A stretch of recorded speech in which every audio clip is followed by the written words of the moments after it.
With Trump's victory tonight in New Hampshire, a Trump-Biden rematch certainly looking a lot more likely in the general election come November. Brian, is there any point to the scheduled Republican primaries ahead then, or is this already a done deal?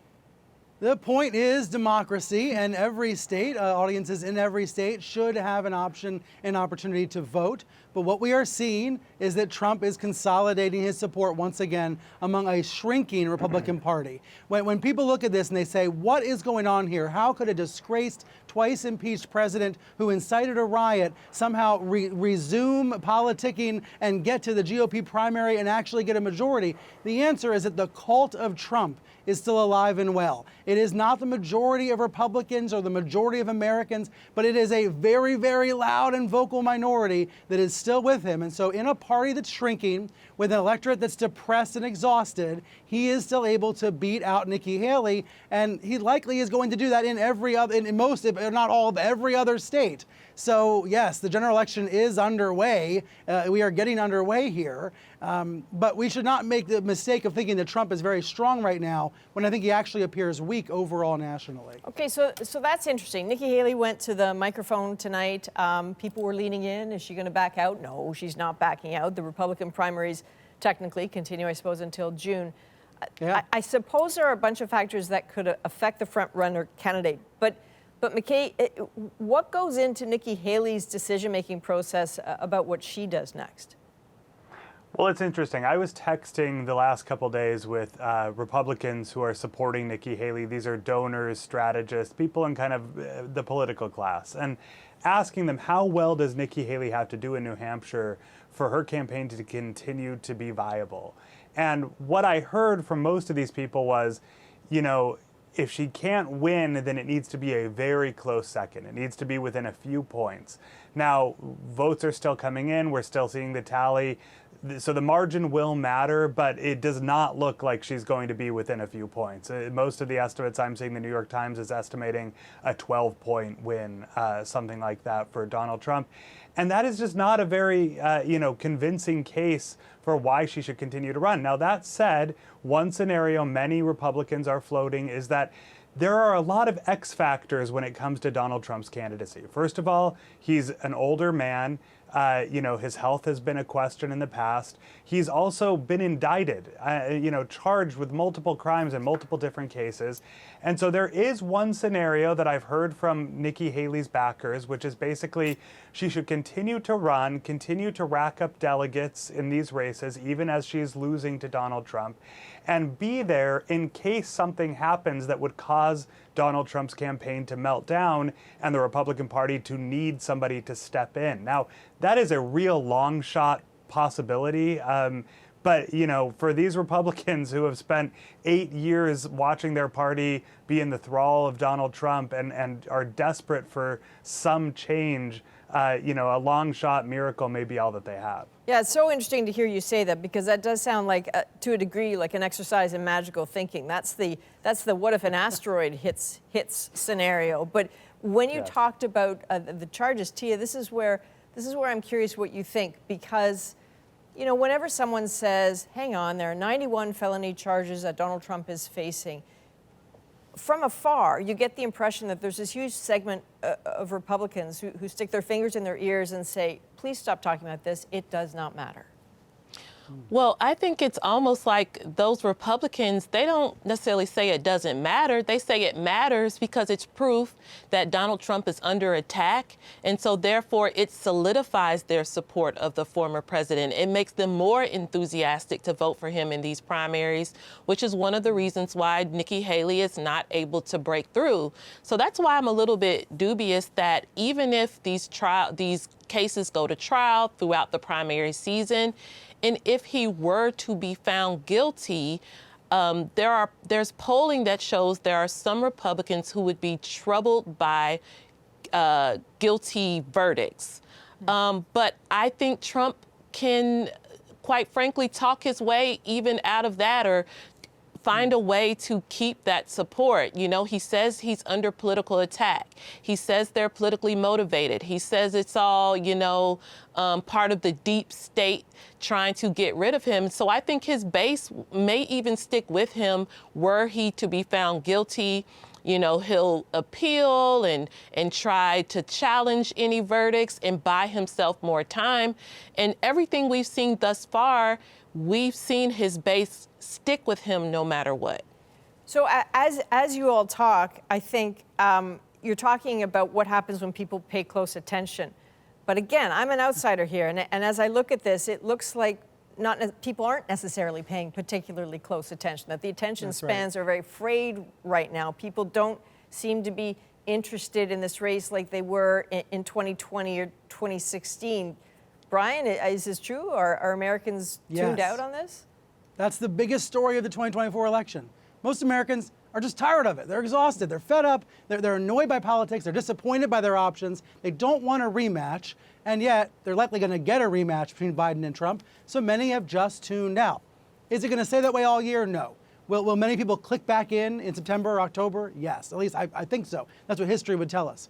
But that sense of exhaustion, it is different than past U.S. presidential cycles. Think about the hope and dreams, right, of the Obama campaign. And for many voters on the Trump side, the Republican side, the positive feelings in 2016. None of that exists this time around. Exhaustion is the defining feature. Now, I would argue Trump takes advantage of that. He exploits people's disillusionment with the American political process. And he promises something beyond that. He promises he's going to unify everybody, which is impossible. But that idea of exhaustion, it is key to understanding this election because we are seeing relatively low turnout. We are seeing relatively low interest in these campaigns thus far because most people don't want this rematch. So briefly to you, McKay, because I know you've written about this as well. When do people have to start paying attention? Well, they should be paying attention already. I mean, look, there was a poll a few weeks ago that I thought was really remarkable. It showed that I think it was something like 40% of Americans didn't believe Donald Trump would be the Republican nominee. This was as of a few weeks ago, okay? Yeah. Donald Trump is effectively, you know, the presumptive nominee as of tonight. And that's been true in the polls for a long time, but a massive swath of Americans have just not been paying attention. They have been kind of standing back. They find Donald Trump exhausting. He's not a subject that they want to spend a lot of time thinking about, talking about. To Brian's point, they're disappointed with both options. And because of that, I mean, this is a really unusual situation for America. It would be understandable for a lot of your viewers to not be paying close attention, but for Americans in the midst of a presidential election to not realize that we are sleepwalking into a rematch of these two candidates is pretty unusual and pretty striking. Okay, so the neighbors always pay attention to what's happening on the street, just so you know. Tia, am I reading it right that the Democrats seem to have really one big play here, that is to get people to realize that Trump is a real factor, to use him to bolster support for Biden? I mean, don't voters already know that this is a choice? Don't they already know all they need to know about Biden and Trump? So I agree with you that sounding the alarm about another Trump presidency is one of the tools in the toolbox, one of the major tools in the toolbox that the Biden campaign is already rolling out. It's part of kind of the bigger umbrella topic, which is threats to democracy that we hear President Biden speaking about a lot. So to your point, there are a lot of Americans who aren't yet plugged in and who don't think that there's a chance that Donald Trump could become president again. You know, they're like, wait a minute, the guy's facing charges. January 6th happened. He doesn't have a chance. And I'm constantly telling friends and family, actually, he does. He could be president again. So that's part of the fact that Americans just aren't paying attention, part of that election burnout. Some of that is because of the continuous campaign cycle, the continuous news cycle in states like Georgia, where I have my readership. It's like it's never stopped since 2020, quite frankly. And so people are overloaded. They haven't yet tuned back in, but I think that will change because, again, Biden and Harris are going to be talking about Trump a lot. They want this rematch. They want to set the stakes that it's either stick with them or risk another 4 years of Donald Trump. You know, what's curious from afar is that we see this phenomenon building, this huge gap between the facts of the U.S. economy, as in, you know, it's improving, it's doing well compared to a lot of other countries, and then there's the perception of the economy, which is that it's awful. How does Biden bridge that gap? I mean, can he even do it, Brian? I think that is the key part of this story of this election. The idea that most economic indicators are improving, that this is a robust economy in the United States, and yet Republicans and to some extent independents say it feels like a weak economy, say that Biden has ruined the economy and that they need Trump back in order to revive it. That's going to be a main Trump message of the next 10 months. It is light on reality, it's light on facts, but it's heavy on negative partisanship. Negative partisanship explains everything. It's not about being supportive of a candidate that you like. It's about hating the other side. And we're going to see those tactics deployed big time the next 10 months in the U.S. Unfortunately, that's going to be what it's all about. But negative partisanship is what's affecting the views of the economy, very much divorced from actual reality of the data. And McKay, I'm curious about something else too. We often hear Joe Biden talk about democracy being on the ballot. But I'm wondering how you make that case to the average voter, because people say, well, no, I'm not choosing, oh, this box democracy, that one autocracy, right? They don't, it's not that stark. How does he convey the importance of that? Yeah, I mean, critics of this tactic by the Biden campaign will point out that this feels like too abstract of a message, right? Voters don't want to hear about lofty things like democracy in a presidential campaign. They want to hear about economic issues, kitchen table issues.